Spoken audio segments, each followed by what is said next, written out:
Before the fire, before the morning. Before fire had a name, before the moon learned to rise, the world belonged to the dark.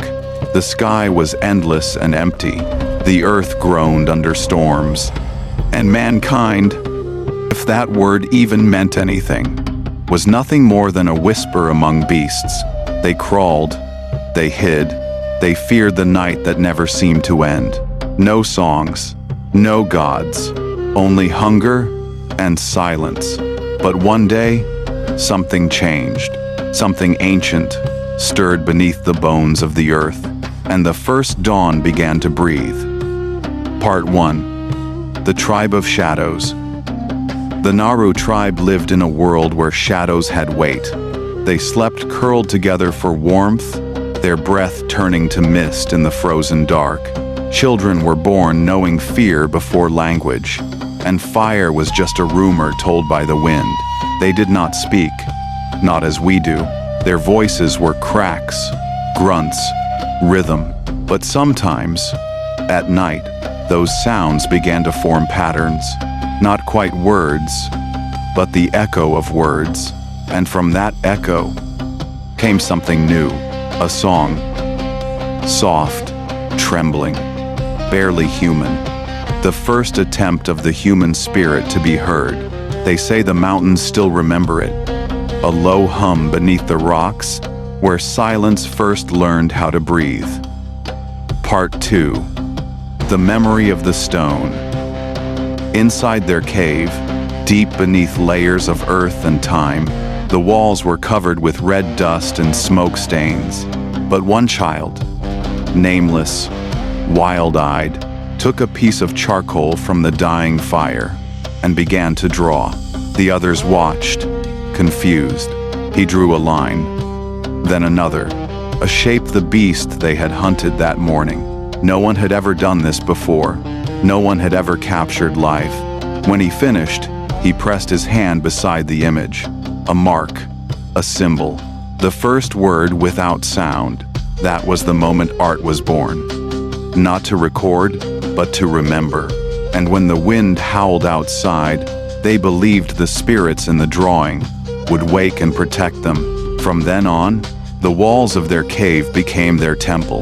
Each line, each handprint, a promise whispered into eternity. Part 3. The Hunt. There was no safety in that world. Every step outside the cave was a bargain with death. The tribe followed the herds. Giants with tusks curved like moons. Their breath steamed in the cold air, and each hunt was both prayer and war. They made tools from bone and flint, sharpened not by machines, but by will. And before each hunt, the shaman would raise his hand to the sky and murmur to the unseen, "Grant us breath." Until the next dawn. The chase was brutal. Screams echoed through valleys of ice. Blood marked the snow, but so did courage. In every victory and loss, they began to sense something greater, that life itself demanded balance.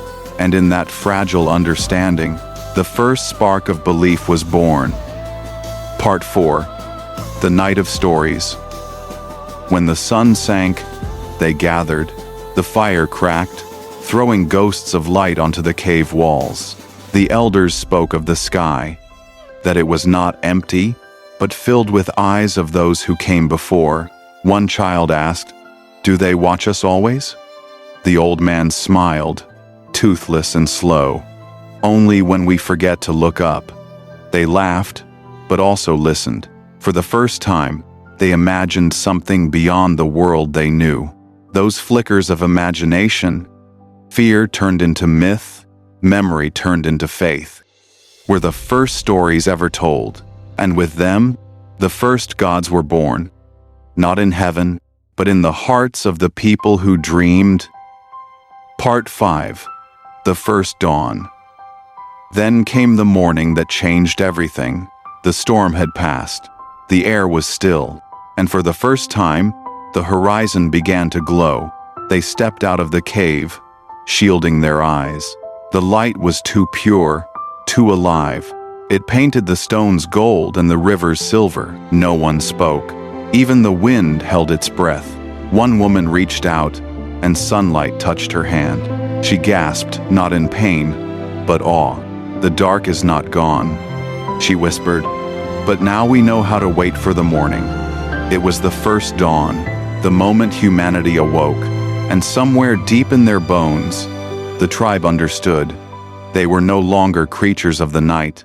They were the children of light. No one spoke. Even the wind held its breath. One woman reached out, and sunlight touched her hand. She gasped, not in pain, but awe. "The dark is not gone," she whispered, "but now we know how to wait for the morning."